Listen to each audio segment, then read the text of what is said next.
نا آپ کی الائنمنٹ آؤٹ ہو سکتی ہے اور بہت کچھ ہو سکتا ہے, لیکن ثواب بہت ملے گا.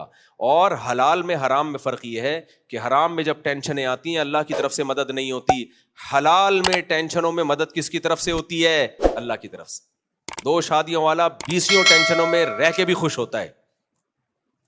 اور یہ جو زنا کر رہے ہیں نا بے غیرت, ان کی شکلوں پہ دیکھو کیسی پھٹکار برس رہی ہوتی ہے, ان کا کبھی سکون کی زندگی نہیں ہوتی ان کی. یہ صرف میڈیا پہ آ کے ہی بتا رہے ہوتے ہیں ہم خوش ہیں اور ہم یہ مولویوں کے دیکھو اتنے بچے ٹینشنوں میں. بھائی ہمارے جتنے بچے ہیں ہم تو ٹینشن سے دب کے مر جانا چاہیے تھا, کیا خیال ہے؟ ہمیں تو ٹینشن سے دب کے مر جانا چاہیے تھا. لیکن ہم تو دنیا کو بتا رہے ہیں کہ جس کو آپ ٹینشن سمجھ رہے ہو وہ ٹینشن ریلیز کرنے کا, وہ ٹینشن ختم کرنے کا ذریعہ ہے. وہ اولاد سے بڑھ کر تھوڑی کوئی آنکھوں کی ٹھنڈک ہے کوئی چیز. تو خیر بات کو سمیٹ کے ختم کرتا ہوں. تو میں بتا رہا تھا کہ مذہبی لوگوں میں جو سرسوں کے تیل کے فضائل بیان کریں, اور اللہ بھلا کرے آپ کا جو جن چڑیل بھوت ان کو تو بڑی قدر سے لوگ دیکھتے ہیں, تو مذہبی اسکالر کا کام یہ ہے نہیں. ایکچولی مذہبی اسکالر کا کام ہے آپ کو اللہ کا قانون بتانا, چاہے آپ کی دنیا کا اس میں نقصان ہی کیوں نہ ہو رہا. کتنے لوگ ہم سے مسئلہ پوچھتے ہیں یہ تجارت حلال ہے, ہم کہہ دیتے ہیں حرام ہے, کہتے ہیں میرا تو بیڑا غرق ہو گیا. صحیح ہے نا؟ تو اسی وجہ سے وہ سجدے بھی نہیں کرتے, پھر وہ پاؤں کو ہاتھ بھی نہیں لگاتے, لگانا بھی نہیں ہے کہیں شروع ہو جائے. تو جبکہ یہ جو دوسرے اسکالرز ہوتے ہیں ان کو سجدے بھی ہو رہے ہوتے ہیں, ان کے بہت جھکے جا رہے ہوتے ہیں لوگ, بس ناک رگڑنا رہ گیا ہوتا ہے, کیونکہ ان کو پتا ہے کہ ان کا یہ ذہن میں یہ فطور بیٹھ گیا ہے کہ ان کے عقیدت سے ہمارے کام بن جائیں گے, ان سے پھونک لگائیں گے تو یہ ہو جائے گا, ان سے پھونک لگائیں گے تو یہ ہو جائے گا. تو بھائی مذہب کا یہ ٹاپک نہیں ہے, ورنہ لوگ پیغمبروں پہ سب ایمان نہ لے کے آ جاتے. نوح علیہ السلام نے 950 سال دعوت دی ہے, 40-50 لوگ ایمان لے کر آئے ہیں. اگر نوح علیہ السلام ان کو دنیا کمانے کے طریقے بتا رہے ہوتے تو 40-50 لوگ ایمان لاتے, پوری قوم ایمان لے آتی. بھائی نبی صلی اللہ علیہ وسلم مکہ میں 13 سال اگر لوگوں کو یہ بتا رہے ہوتے, آپ صرف وظیفے دے رہے ہوتے, یہ پڑھنے سے یہ ہوتا ہے, جن چڑیل بھوت بھگانا اور ان چیزوں میں لوگوں کو, لوگ اس میں پڑے ہوئے ہوتے ہمارے نبی کی دعوت پر, تو آپ کو مکہ سے نکالتے؟ نہ نہ نہ, آپ جو آئے قوم کے خلاف. یہ چھوڑ دو ان بتوں کی عبادت. لوگ کہتے اس سے تو ہم جب مذہب باپ دادا کا چھوڑیں گے تو رشتہ داری ٹوٹے گی. توڑ دو بھائی. بلال حبشی ایمان لے کر آئے تو گرم ریت پہ لٹایا جاتا تھا ان کو. خباب ابن ارت ایمان لے کر آئے, گرم کوئلوں پہ لٹایا جاتا تھا ان کو. تو مذہب کا جو ٹاپک ہے وہ سرسوں کے تیل کے فضائل بولو نہیں ہے, وہ گنجے کے سر پہ بال نکالنا بولو نہیں ہے, وہ کرونا کے کہوے کہ کووڈ میں یہ والا کہوا پیئیں, یہ والا کہوا پیئیں, یہ نہیں ہے. جن چڑیل بھوت بھگانا منہ سے نہیں ہے. مذہب کا ٹاپک ہے اللہ کا قانون بتانا. اللہ کی نظر میں یہ حلال ہے, یہ حرام. ان باتوں سے اللہ خوش ہوتا ہے, ان باتوں سے اللہ ناراض ہوتا ہے. تو بس بات کو میں سمیٹ کے ختم کرتا ہوں. تو اب دیکھو مذہب کا ٹاپک ہے کہ لوگوں کو اللہ سے ملانا. لوگوں کو کس سے ملانا؟ اللہ سے. تو یہ کیسا مذہب ہے, وہ مذہب کیسے برحق ہو سکتا ہے کہ جو لوگوں کو اللہ سے کٹا کے مذہبی اسکالر کے سامنے سجدے کروانا شروع کر دے؟ تو وہیں سے بات ختم کر رہا ہوں جہاں سے شروع کی تھی کہ خدا کبھی بھی ایسا نہیں کر سکتا کہ اپنی عبادت سے ہٹا کے آپ کو مخلوق کی عبادت پہ لگا دے. یہ غیرت کے بھی خلاف, اور اس میں ہماری انسلٹ ہے, مخلوق کی, انسان کی انسلٹ ہے کہ جس مخلوق کو اللہ نے سب سے اعلیٰ بنایا اس مخلوق کو حکم دیا جا رہا ہے کہ وہ کمتر کے سامنے سجدہ کرے. قرآن کہہ رہا ہے تمہارے لیے سورج کو مسخر کیا, تو سورج ہمارا نوکر ہو گیا کہ نہیں ہو گیا؟ جو ہمارے کام میں لگا ہوا ہو وہ خدمت گزار ہو گیا. تو آپ اپنے خادم کو سجدہ کرتے ہو ہیں؟ اللہ کہتا ہے یہ جو گائے میں نے بنائی یہ بھی تمہارے لیے مسخر کی ہے, تمہاری خدمت کے لیے. تو جب قرآن نے کہا نا یہ سب کچھ تمہاری خدمت کے لیے, تو تقدس ان تمام چیزوں میں ختم کر دیا. اب کوئی چیز مقدس نہیں ہے سوائے انسان کے, کیونکہ انسان اپنے ماتحت اور غلام اس کو کبھی مقدس نہیں سمجھتا. غلام اپنے آقا کو مقدس سمجھتا ہے, مولا اپنے خادم کو مقدس نہیں سمجھتا. تو اللہ نے کہا پوری کائنات انسان کی خادم ہے, لہذا اس پوری کائنات کے لیے تم مقدس ہو. یہ کائنات اور گائے اور ان کی بنی ہوئی چیزیں تمہارے لیے مقدس نہیں ہے، تم مقدس ہو. اس کو گائے کو چاہیے تمہارے سامنے سجدہ کرے، سورج کو چاہیے تمہارے سامنے سجدہ کرے، چاند کو چاہیے تمہارے سامنے سجدہ کرے.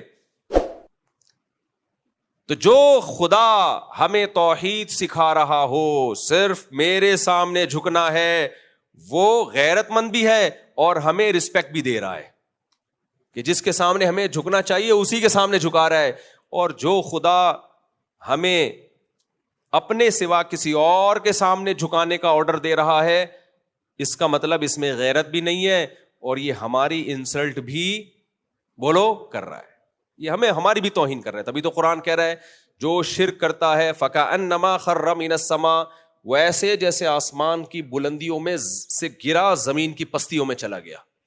ہم سب سے مقدس ہیں بھائی اس کائنات میں، کوئی جھکے گا تو ہمارے سامنے جھکے گا اس مخلوق میں. سورج ہم ہمارے سامنے سجدہ کرے، آگ ہمارے سامنے، یہ بت ہمارے سامنے سجدہ کرے جو پتھر کے بنے ہوئے ہیں، یہ ہمارے جب ہم مندر میں جائیں یہ جھکے ہمارے سے، یہ ہمیں سلام کریں، نمستے، یہ ہمیں سلام کریں. ہم نے ان کو بنایا ہے تو یہ ہمیں سجدہ. ہم کس کے سامنے جھکیں گے بھائی؟ اللہ کے سامنے. ہم مزار کے سامنے نہیں جھکیں گے، قبر کے سامنے. تو بات کہاں سے کہاں چلی گئی؟ بس خلاصہ کہ اللہ نے الحمد سے لے کے والناس تک اپنا تعارف کروایا اور بتایا میرے جیسا کوئی نہیں ہے، لہذا میری عبادت کرو اور عبادت کے لائق صرف اور صرف میں ہوں. اسی عبادت میں اس اللہ نے بتایا بھی کہ میری عبادت تم نے کرنی ہے اور عبادت کا طریقہ بھی اس اللہ نے بتایا.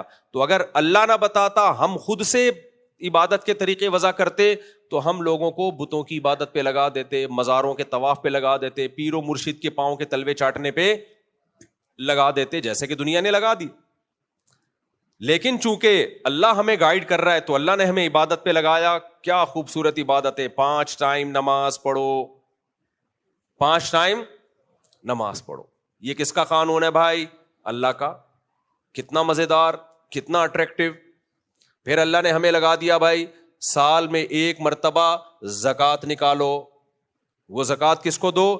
تؤخذ من اغنیائہم وترد الی فقرائہم، مالداروں سے لی جائے گی، غریبوں میں ڈیوائڈ کی جائے گی. پیسہ یہاں ہم نے اس کی جگہ صدقے کے بکرے لے آئے ہم، جس کا اللہ نے ہمیں کہا ہی نہیں، جس کا اللہ نے ہمیں، بولو نا کیا ہو گیا؟ تم چپ کیوں ہو گئے ہو؟ آپ کہہ سکتے ہو بکرا تو صدقہ تو کچھ بھی کیا جا سکتا ہے، تو بکرا کیوں؟ تو یہی تو جواب ہے، جب کچھ بھی کیا جا سکتا ہے تو بکرا کیوں؟ یہ تو میرا آپ سے سوال ہے.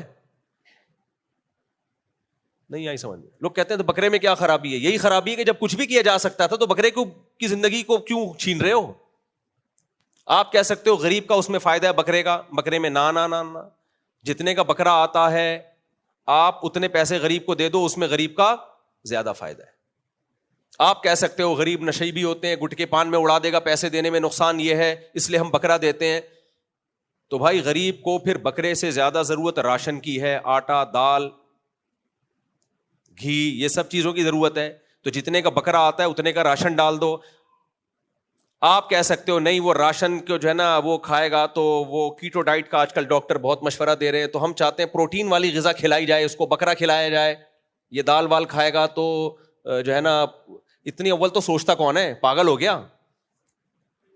غریبوں میں تو پروٹین کی ویسے ہی کمی نہیں ہوتی. خیر، تو آپ نے کیا کیا؟ نہیں جی تو پروٹین تو کوئی بات نہیں، گائے کھلا دو.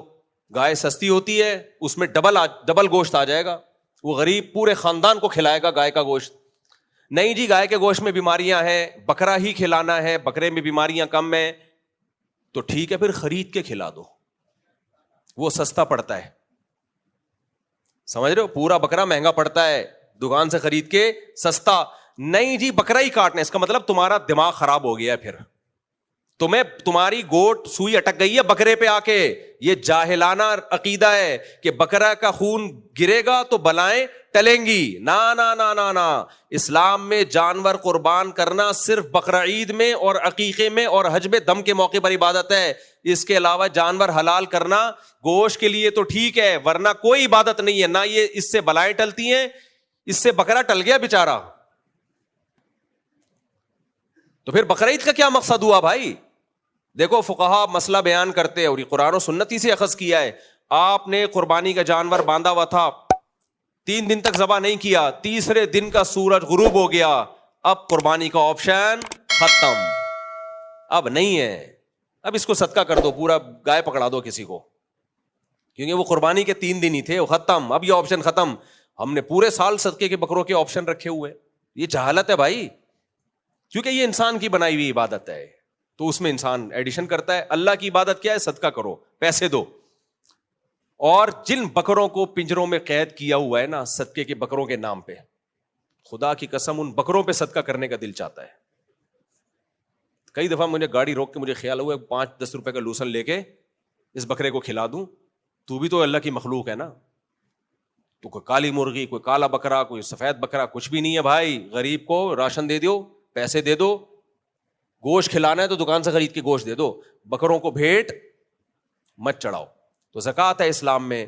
تو پھر اسلام میں روزہ ہے, کتنی خوبصورت عبادت ہے یا نہیں ہے. اسلام نے روزہ پتہ ہے کیوں مشروع کیا؟ یہ بتانے کے لیے کہ اللہ کو کم کھانا پسند ہے. محرم کی دیگیں, ربیع الاول کے حلوے, شب برات کے حلوے, لڈو, مٹھائیاں, یہ اللہ کو پسند نہیں ہے. ہر وہ چیز جو موٹاپا لائے, صحیح بخاری کی حدیث ہے, نبی نے موٹاپے کو سخت ناپسند کیا ہے. ناپسند نہیں بلکہ سخت. ایک تو نیچرل قدرت کی طرف سے ہو, وہ ایک الگ بات ہے, وہ موٹاپا جو کھا کھا کے ہو. ہم نے ظلم یہ کیا, ایک تو کھایا بھی اور اس پہ مذہب کا لیبل بھی لگا دیا. ابے یہ تو شریعت کے کھاتے میں کیوں ڈال رہے ہو؟ کھاؤ یار, جائیدادیں کھا جاؤ آپ, لیکن شریعت کا لیبل تو نہیں لگاؤ نا. ہم مٹھائیاں پھوڑ پھاڑ کے موٹے ہوتے جا رہے ہیں اور کہتے ہیں میٹھا کھانا سنت ہے. کھانے کے بعد میٹھا کھا رہے ہیں, کھانے کے بعد میٹھا کھانا سنت ہے. کھانا کھانا ہی سنت نہیں ہے, بھوکا رہنا سنت ہے. بھوکا رہنا سنت ہے میرے بھائی. حضرت عائشہ کی حدیث ہے اور بھی بخاری کی حدیثوں, صحیح حدیثوں سے پتہ چلتا ہے نبی نے دنیا کی صرف ایک چیز کثرت سے رکھی ہے, بیویاں, بس. اس کے علاوہ آپ دنیا کی نعمتوں کی طرف بولو نہیں گئے. کھانے میں انتہائی قناعت, بستر آپ کا سادہ, زمین پہ کھجور کی چھال, نہ کوئی بنگلہ بنایا, نہ کوئی لگژری لائف تھی آپ کی. کپڑے بھی آپ کے سادہ سے, اکثر پیوند لگے ہوتے اس پہ. حضرت عائشہ فرماتی ہیں نبی نے دنیا کی چیزوں میں صرف ایک چیز رکھی ہے, کیا ہے؟ کثرت نکاح. اور اس کی وجہ بھی بیان کی گئی ہے, کیونکہ اس کا دیکھنے میں دنیا لگتی ہے, حقیقت میں کیا ہے؟ وہ آخرت ہے. اس میں عورتوں کو عزت ملتی ہے, گھر ملتا ہے. اور ہم اس میں کنجوس, 1 نمبر کے کیا ہیں؟ کنجوس. اس میں دوسری پہ کروڑ پتی آدمی کی بھی جان نکلتی ہے, اور باقی سب کچھ کھا جاؤ, یہ بھی کھا جاؤ, وہ بھی کھا جاؤ.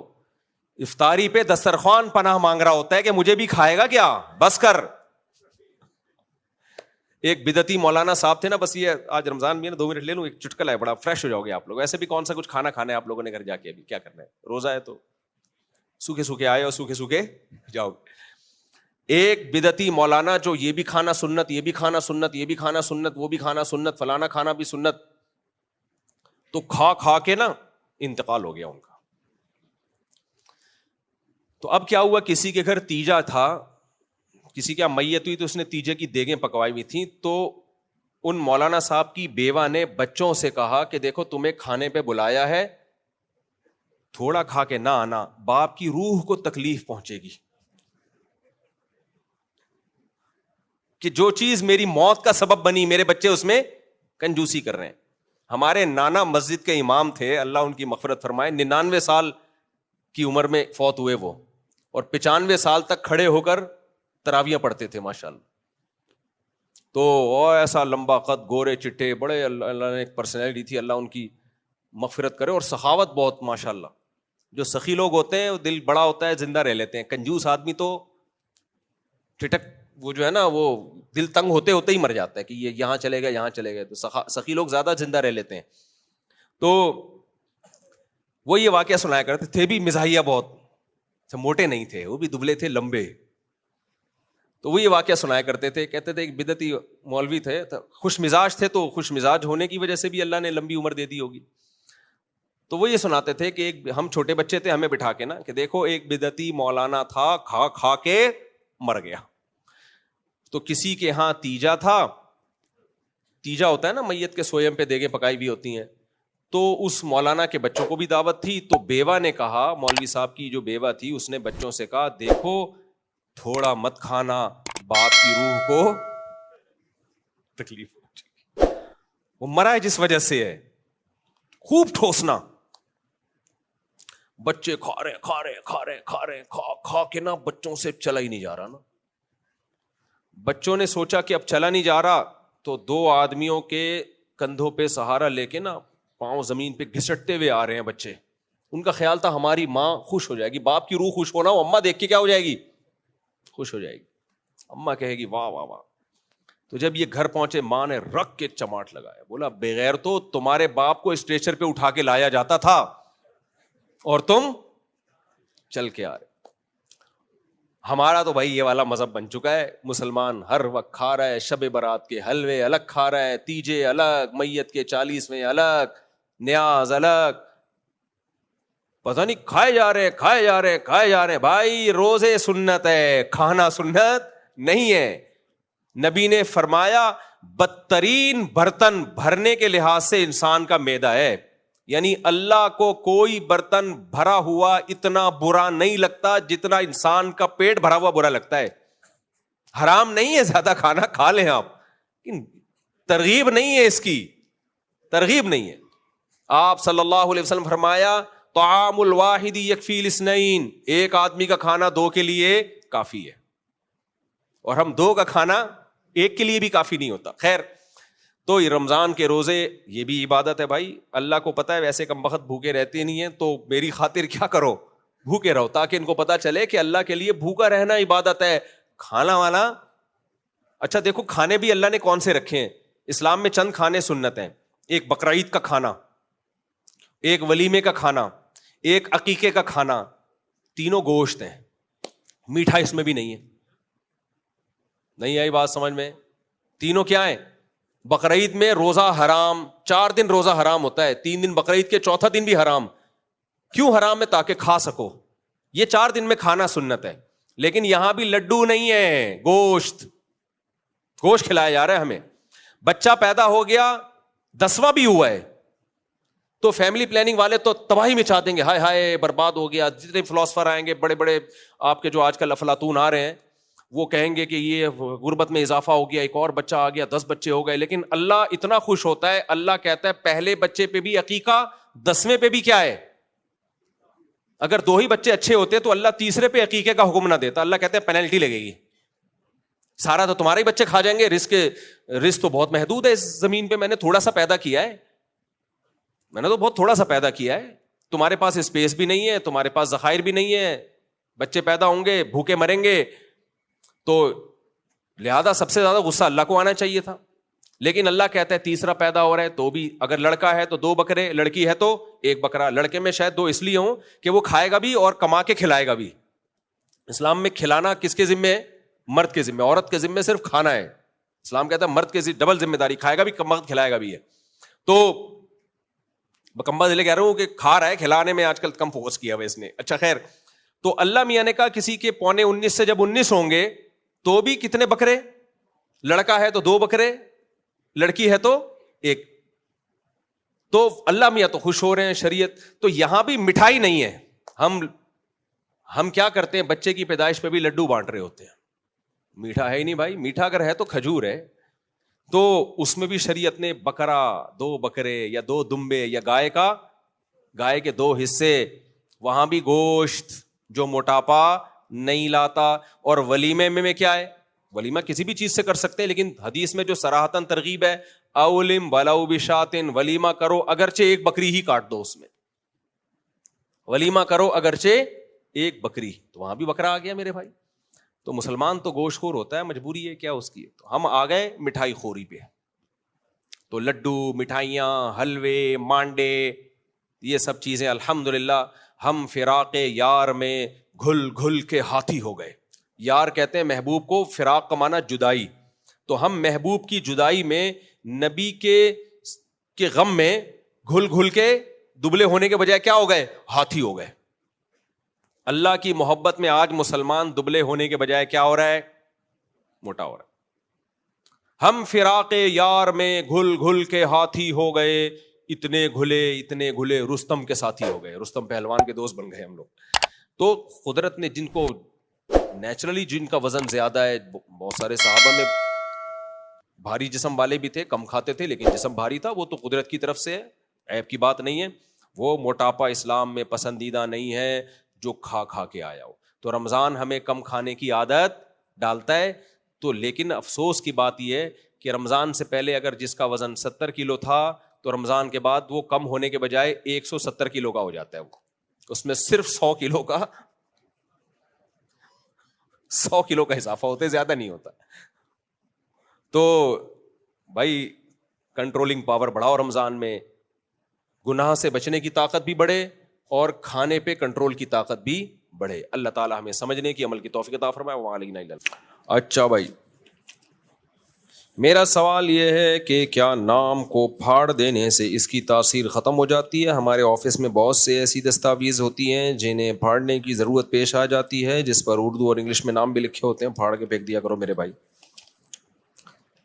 آفس میں اور بھی کوئی غم ہے زمانے میں, اس لیے کاغذ نہیں پھاڑنا کہ اس پہ نام ہوگا تو نام پڑ جائے گا, تو یہ وہ نہ پڑ جائے کہیں جس کا نام ہے, تو ایسے تو وہمی بنو گے. مفتی صاحب, میرا مسئلہ یہ ہے کہ میں اسکول میں ٹیچر تھی, ٹیچر کی سیلری دینا میرے ذمے تھی. کچھ سال پہلے وہاں کے ایک ٹیچر نے کہا تھا کہ ان کو 1 ماہ کی سیلری نہیں دی, جبکہ میرے حساب سے مجھے لگتا ہے کہ میں نے ان کو دے دی, لیکن ان سر کا کچھ سال پہلے انتقال ہو چکا ہے. مجھے خیال آتا ہے کہ کہیں ایسا نہ ہو کہ مجھ سے غلطی ہو گئی ہو. ایسی صورت میں کیا کرنا چاہیے؟ کیا وہ پیسے ان کے نام سے مدرسے میں دے دیے جائیں؟ کچھ بھی نہیں کریں, دے دی تھی آپ نے, دے دی, اس کے ذمہ تھا. وہ گواہوں سے, اور جب ٹائم گزر گیا, مہینہ بھی گزر گیا, تو آپ کو یاد بھی ہے کہ آپ نے دی ہے, تو آپ کیوں وہم کر رہی ہو بلا وجہ؟ اور اگر آپ نے جب کہہ دیا تھا نہیں دی, تو اس کو چاہیے تھا کہ پھر وہ اصرار کرتا یا وہ آپ سے ثبوت مانگتا. مسئلہ یہ ہے کہ ہم لوگ تھوڑے سے وہمی بہت ہیں. ہم دین پہ جب آتے ہیں نا, تو یہ خاتون کی بات نہیں کر رہا, جنرلی ایک بات کر رہا ہوں, وہم کی طرف زیادہ چلے جاتے ہیں. بھائی اسلام تو ملت بیضاء سمحا, صاف ستھرا سیدھا سادہ دین ہے, جن میں ہمیں گناہوں سے بچنے کا حکم دیا گیا, نماز پڑھنے کا حکم دیا, رمضان کے روزوں کا حکم, زکوٰۃ ہے, صدقات و خیرات ہے, ایک دوسرے کی کیئر کرنا. یہ جو موٹی موٹی دین کی چیزیں یہ ہیں, ان میں بہت زیادہ وہمی. وضو کو دیکھو نا, وضو کرتے ہیں گھنٹوں گھنٹوں وضو میں بیٹھے رہتے ہیں وہمی لوگ. تو پھر ادب تمیز میں اتنا آگے چلے گئے ہیں, ادب یہ نہ ہو جائے, یہ بے ادبی ہو جائے گی, یہ بے ادبی ہو جائے گی. بہت زیادہ چیزوں کو مسلط کیا ہے. ایک صاحب کو میں نے دیکھا, وہ زمین پہ دیکھ کے جا رہے ہیں, کہیں اللہ کا نام لکھا ہوا ہے تو میں اٹھا لوں. میں نے کہا بھائی جاتے ہوئے کہیں نظر پڑ جائے, کوئی کلمہ لکھا ہوا ہے نیچے پڑا ہوا ہے تو اٹھا لو, دیکھتے ہوئے جانا, کہیں لکھا ہوا نہ ہو, ایسا تو زندگی مصیبت بن جائے گی. دیکھو ایک چیونٹی بھی بلا وجہ مارنے کی اجازت نہیں ہے اسلام میں, بلا وجہ. لیکن چیونٹیوں کو بچانے کی فکر میں لگے رہنا, یہ بیوقوفی ہے. کہ اب آپ سفر کرتے ہوئے جا رہے ہو کہ کہیں چیونٹی نہ آ جائے, دیکھتے ہوئے جا رہے ہو میرے پاؤں کے نیچے چیونٹی نہ آ جائے, تو یہ زیادتی ہوگی بھائی. خود سے بلا وجہ کسی جانور کو مت مارو. اب جا رہے ہو تو وہ تو آ گیا تو آ گیا. سمجھتے ہو کہ نہیں سمجھتے ہو؟ کسی نے جانور کا بچہ بیچنے کے لیے قربانی پر لیا, مگر اس سال چھوٹا ہے, 2 دانت کا نہیں ہے, تو اس کے لیے زکوٰۃ کا مسئلہ سمجھا دیں. زکوٰۃ دینی پڑے گی اس کو, کیونکہ اس نے یہ خریدا تھا بیچنے کے لیے. تو ہر وہ مال جو بیچنے کے لیے خریدا گیا ہو اور اب تک بیچنے کی نیت باقی ہو, اس پہ زکوٰۃ دینی پڑتی ہے. تو جس تاریخ کو آپ کی زکوٰۃ نکلتی ہے, اس دن دیکھیں بچے کی مارکیٹ ویلیو کیا ہے. اگرچہ 2 دانت کا نہیں ہوا, لیکن والی ویلیو کیا ہے, تو جتنی ویلیو ہوگی اس پہ زکوٰۃ دینی پڑے گی. کسی کو زکوٰۃ دی تو اس نے لیتے وقت کہا کہ اس سے آپ کی ضرورت یا دعوت وغیرہ پر بھی خرچ کروں گا, کیا یہ زکوٰۃ دینے پر ادا ہو جائے گی؟ جبکہ ہمیں کچھ مفاد بھی نظر آ رہا ہے. آپ اس نیت سے نہ دیں کہ یہ مجھ پہ خرچ کرے, پھر ناجائز ہے, پھر زکوٰۃ نہیں ہے. آپ نے اس کو دے دی, وہ جو مرضی کرے, وہ آپ کی دعوت ہی کر دے ان پیسوں سے, وہ آپ ہی کو کھلا دے, تو اس کا مال ہے, جو چاہے کرے میرے بھائی. سمجھتے ہو کہ نہیں سمجھتے؟ کسی نے زکوٰۃ ادا کی اور انتہائی غریب ہو گیا, تو کیا اسے زکوٰۃ دی جا سکتی ہے؟ یعنی زکوٰۃ دینے کے بعد خود غریب ہو گیا, جب غریب ہو گیا تو دی جا سکتی ہے اس کو بھی. رمضان میں کیے جانے والے معمولات پر بیان فرما دیں. آپ پر اعتراض ہے کہ دعاؤں اور معمولات پر توجہ نہیں دلاتے, اعتراض کرتے رہو بیٹھ کے. کئی بار میں معمولات پر بیان کر چکا ہوں رمضان میں بھی, اور اعتکاف والوں کو تو ہمارے یہاں الگ سے معمولات بتائے جاتے ہیں. البتہ معمولات کے بارے میں میرا طریقہ یہ ہے کہ کسی پہ فورس نہیں کرتا. جیسے ہمارے یہاں اعتکاف میں لوگ بیٹھتے ہیں, جو بیٹھنا چاہیں ابھی سے رجسٹریشن کروا لیں اعتکاف کی, فارم شاید باہر مل رہا ہے. تو بتا دیتا ہوں, زبردستی نہیں کرواتا, کیونکہ اس وقت لوگوں کا جو دینی لیول ہے بہت گر چکا ہے. تو بڑے بڑے گناہ چھوڑ دیں, فرض نماز سنت موقدہ پڑھ لیں, بڑی بات ہے. باقی معمولات کی بات پھر آگے شروع ہوتی ہے, تو وہ آؤ بیٹھو خوشبو لگا کے انشاءاللہ. باقی رمضان میں کرنے کے جو معمولات ہیں, تراویح پڑھیں پوری پابندی سے, پھر تہجد بھی پڑھیں. صحیح حدیث ہے, غالباً مصنف ابن ابی شیبہ میں ہے, حضرت عمر نے تراویح جب جماعت سے شروع کرائی, تو جب حضرت عمر مسجد نبوی میں گئے تو جب لوگوں کو تراویح پڑھتے ہوئے دیکھا آپ بہت خوش ہوئے, لیکن آپ نے ایک بات فرمائی, واللتی تنامون عنہا افضل من اللتی تقومون. فرمایا جس نماز سے تم سو رہے ہو وہ افضل ہے اس نماز سے جو تم پڑھ رہے ہو. تو حضرت عمر کا مقصد یہ تھا کہ تراویح اتنی لمبی نہ ہو یا ایسے مشغول نہ ہو جاؤ کہ تہجد ہی چھوڑ دو. اس سے یہ صاف پتہ چلتا ہے کہ حضرت عمر کی نظر میں بھی تراویح الگ ہے اور تہجد الگ ہے. ہمارے اہل حدیث بھائی تہجد والی حدیثیں اٹھا کے تراویح پہ فٹ کرنا شروع کر دیتے ہیں کہ نبی صلی اللہ علیہ وسلم رمضان اور غیر رمضان میں 8 رکعتیں پڑھتے تھے. وہ تہجد کی بات ہے بھائی, وہ تراویح کی بات نہیں ہے. اور اگر وہ تراویح بھی وہی ہے تو پھر رمضان کی فضیلت کیا ہوئی؟ یہ جو حدیث میں بار بار قیام رمضان قیام رمضان قیام رمضان, محدثین تہجد کا الگ باب باندھتے ہیں, قیام رمضان کا الگ باندھتے ہیں. اگر تراویح تہجد ہی ہوتی تو محدثین تہجد کا الگ باب اور قیام رمضان کا الگ باب نہ باندھتے. وہ تہجد ہی میں تراویح کے فضائل بیان کرتے, جیسے کہ امام بخاری نے تہجد ہی میں تراویح کی فضیلت بیان کر دی ہے. اس کی وجہ ہے کہ امام بخاری جو باب لے کر آتے ہیں نا, اس کے لیے اس باب سے مناسبت ضروری نہیں ہے. جس نے بھی بخاری پڑھی ہے پڑھائی ہے وہ جانتا ہے کہ امام بخاری جب کوئی عنوان قائم کرتے ہیں تو ضروری نہیں کہ حدیث اس عنوان کے تحت آ رہی ہو. یہ امام بخاری کی عادت ہے. امام بخاری بدر کا باب قائم کرتے ہیں, اس میں بدر کی حدیثیں ہی نہیں ہیں, صرف وہ صحابی کی ہیں جو بدری تھے, وہ راوی وہ صحابی آ رہے ہیں. تو جس کو ذرا سی بھی امام بخاری کی عادت کا پتہ ہوگا نا, وہ کبھی بھی یہ نہیں کہہ سکتا کہ امام بخاری نے قیام اللیل کا باب باندھا اور تہجد کی حدیث ذکر کی, یا تراویح کا باب باندھا اور تہجد کی. تو اس سے پتہ چلتا ہے کہ امام بخاری کے نزدیک تراویح اور تہجد ایک ہی چیز ہے. یہ وہ شخص یہ بات کر سکتا ہے جس کو بخاری کی الف بے بھی نہیں پتا. امام بخاری تو بعض دفعہ ایک باب باندھتے ہیں, ذرا سی بھی کہیں سے مناسبت ہوتی ہے حدیث لے آتے ہیں, حالانکہ اس حدیث کا اس باب سے کوئی تعلق نہیں ہوتا. اب ہمارے اہل حدیث بھائی بار بار ہمیں دیکھو امام بخاری نے تراویح کا باب باندھا اور تہجد کی حدیث ذکر کی, اس سے پتہ چلتا ہے تراویح اور تہجد ایک ہی ہے. ایسا نہیں ہے بھائی, اتنے سارے محدثین, اور خود امام بخاری تراویح کا نام کیوں دے رہے ہیں اس کو؟ اگر تہجد ایک ہی چیز ہے تو تراویح کا نام کیوں دے رہے ہیں؟ تو بہت سارے محدثین قیام رمضان الگ ہے. اگر یہ تہجد ہی ہوتی تو قیام رمضان کے نام سے الگ باب محدثین نہ باندھتے. آپ کہہ سکتے ہو کہ جی یہ تہجد ہی ہے, لیکن رمضان میں تہجد کی فضیلت بہت زیادہ ہے, اس لیے اس کو الگ سے قیام رمضان کا باب باندھا گیا. تو بھائی رمضان میں صرف تہجد کی فضیلت نہیں, صدقے کی فضیلت بھی بہت زیادہ. حضرت عائشہ فرماتی ہیں نبی صلی اللہ علیہ وسلم رمضان میں سخاوت کا دریا بن جایا کرتے تھے. حدیث کا مفہوم ہے. تو صدقے کی فضیلت بھی تو بہت زیادہ ہے, لیکن صدقات رمضان کے نام سے محدثین نے باب باندھا ہے کہ ایک نارمل صدقہ ہوتا ہے, ایک صدقہ رمضان. کیوں نہیں باندھا؟ اس لیے کہ رمضان کا صدقہ کوئی الگ نہیں ہے, وہی صدقہ جو عام دنوں میں کرتے ہو رمضان میں اس کی فضیلت زیادہ. تو وہی تہجد جو ہم عام دنوں میں پڑھتے ہیں, اگر رمضان میں اسی کی فضیلت زیادہ ہوتی, تراویح الگ سے کوئی نہ ہوتی, تو پھر قیام رمضان کا باب ہی نہ باندھتے. تہجد ہی کے فضائل میں رمضان میں تہجد کی فضیلت کو زیادہ بیان کر دیا جاتا. جیسے صدقے کا باب ہوتا ہے رمضان میں زیادہ ثواب ملے گا, اور الگ سے باب نہیں باندھا جاتا. تو اس سے صاف پتہ چلتا ہے محدثین جو قیام رمضان الگ سے باب باندھتے ہیں, یہ بتانے کے لیے بھائی یہ وہ قیام نہیں ہے جو روزانہ ہوتا ہے, جو عام دنوں میں پڑھتے ہو, یہ الگ سے قیام ہے, اس کے احکام بھی الگ سے, اس کی رکعتیں بھی متعین ہیں, اس میں امام کے ساتھ جماعت کے ساتھ ہوتی ہے, یہ انفرادی بھی